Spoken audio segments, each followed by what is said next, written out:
Samantala, sapat naman po ang ayuda o cash assistance na ibinibigay umano ng gobyerno at hindi umano dapat umasa pa sa mas mataas na halaga ng tulong ayon sa ilang Pangasinense.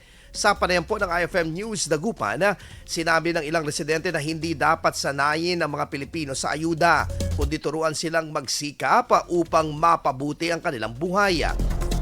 Subalit may ilan din sa mga nagsabi na kulang pa ang ayuda na ipinamamahagi ng gobyerno dahil sa patuloy na pagtaas ng bilihin. Kaya nahihirapan pang pagkasyahin sa kanilang budget para sa pamilya. Dagdag pa nila, hindi lahat ng Pilipino ay nakakakuha ng ayuda kaya't may mga nagsasabing hindi sapat ang tulong para sa lahat po ng nangangailangan. Matatandaan na naglaan po ng 26 billion pesos ang gobyerno para sa ayuda para sa kapos ng mga kita program sa 2025 upang magpatuloy ang pagbibigay ng tulong pinansyal sa mga mahihirap. Gayunpaman, binigyang din ni Pangulong Marcos na may mga kondisyones sa pagpapatupad ng programang ito. At maglalagay din ng mga bagong regulasyon upang maiwasan ang korupsyon at matiyak na ang mga kwalipikadong benepisyaryo lamang ang makikinabang mula sa pondo.